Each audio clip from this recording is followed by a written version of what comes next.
एक समय की बात है। ब्रह्मचारी व्रत का पालन करते करते शीलाद ऋषि के मन में एक भय बैठ गया।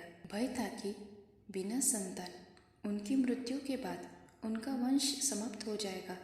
इसलिए उन्होंने अपने वंश को आगे बढ़ाने के लिए एक बच्चा गोद लेने का मन बनाया। मन तो ऋषि शीलाद ने बना लिया, लेकिन दुविधा यह थी कि ऋषि ऐसे बालक को गोद लेना चाहते थे जिस पर भगवान शिव की असीम कृपा हो। अब ऐसा बालक ढूंढने से भी मिलना मुश्किल था, तो ऋषि भगवान की घोर तपस्या में लीन हो गए। लंबे समय तक तप करने के बाद भी उन्हें इसका कोई भी फल प्राप्त नहीं हुआ।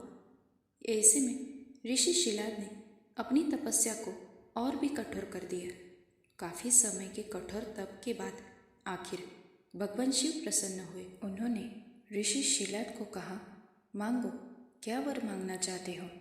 ऋषि शीलाद ने अपनी कामना भगवान शिव से जाहिर की। भगवान शिव ने शीलाद को पुत्र का आशीर्वाद दिया और वहां से चले गए। अगले ही दिन जब ऋषि शीलाद पास के खेतों से गुजर रहे थे तो उन्हें वहां एक नवजात बच्चा मिला।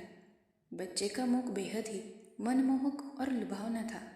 ऋषि बच्चे को देख बहुत खुश हुए और यह सोचकर इधर उधर देखने लगे कि इतने प्यारे बच्चे को इस हाल में यहाँ छोड़कर कौन चला गया। तभी भगवान शिव की आवाज़ आई और उन्होंने कहा, शीलाद, यही है तुम्हारा पुत्र। अब तो ऋषि शीलाद की प्रसन्नता का कोई ठिकाना ही नहीं था। वह उसे अपने साथ घर ले आए और उसका लालन पालन करने लगे। देखते देखते नंदी बड़ा हो गया।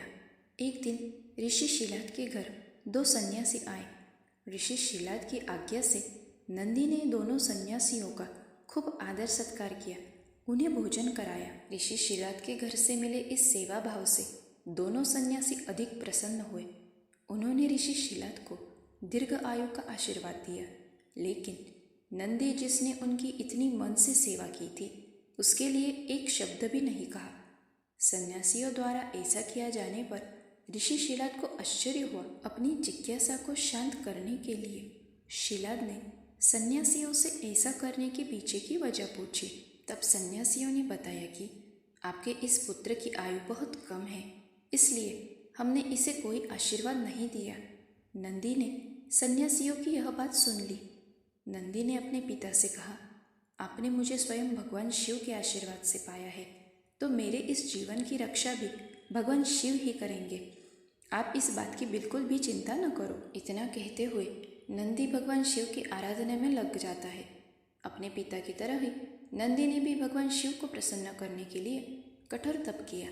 फलस्वरूप भगवान शिव प्रसन्न हुए और नंदी को बैल का मुख देकर अपना सबसे प्रिय और वाहक बनाया। इस प्रकार नंदी भगवान शिव के सबसे प्रिय वाहन बने और समाज में उन्हें पूजनीय स्थान भी मिला।